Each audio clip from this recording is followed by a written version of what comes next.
Hi all, welcome to knowledge to know more YouTube channel. రాజస్థాన్లోని శ్రీగంగానగర్కు చెందిన ఒక సాధారణ యువకుడు, థియేటర్ ఆర్టిస్ట్ రవీంద్ర కౌశిక్. అతని నటనా నైపుణ్యం చూసి అధికారులు ఆశ్చర్యపోయారు. 23 ఏళ్ల వయస్సులో దేశం కోసం తన గుర్తింపును పూర్తిగా వదులుకోవటానికి అతను సిద్ధమయ్యాడు. ఉర్దూ నేర్చుకుని ఇస్లామిక్ గ్రంథాలను పఠించి తన పేరును నబీ అహ్మద్ షాకీర్గా మార్చుకున్నాడు. పాకిస్తాన్లోకి ప్రవేశించిన తర్వాత రవీంద్ర తన తెలివితేటలతో అక్కడి సమాజంలో కలిసిపోయాడు. కరాచీ యూనివర్సిటీలో ఎల్ఎల్బీ పూర్తి చేసి పాకిస్తాన్ ఆర్మీలో చేరాడు. తన ప్రతిభతో మేజర్ స్థాయికి ఎదిగాడు. శత్రువు కోటలోనే ఉంటూ అత్యంత రహస్యమైన సైనిక సమాచారాన్ని భారతదేశానికి చేరవేయడం మొదలుపెట్టాడు. అతను పంపిన సమాచారం వేలాది మంది భారత సైనికుల ప్రాణాలను కాపాడింది.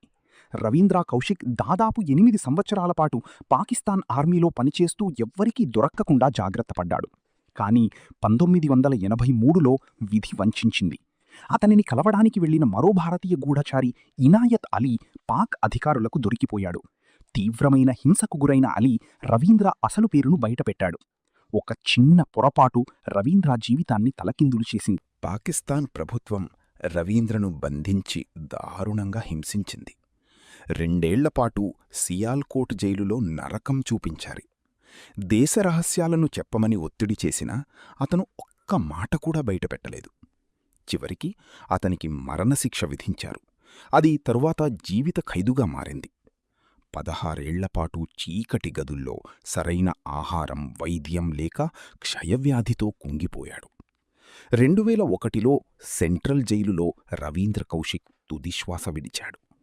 దేశం కోసం తన జీవితాన్ని ధారపూచిన ఈ బ్లాక్ టైగర్ కథ ఎప్పటికీ మరువలేనిది. తన కుటుంబానికి రాసిన చివరి లేఖలో భారతదేశం లాంటి దేశంలో జన్మించినందుకు నేను గర్విస్తున్నాను అని పేర్కొన్నాడు. నేడు మనం చూస్తున్న అనేక గూఢచారి చిత్రాలకు రవీంద్ర కౌశిక్ జీవితమే స్ఫూర్తి.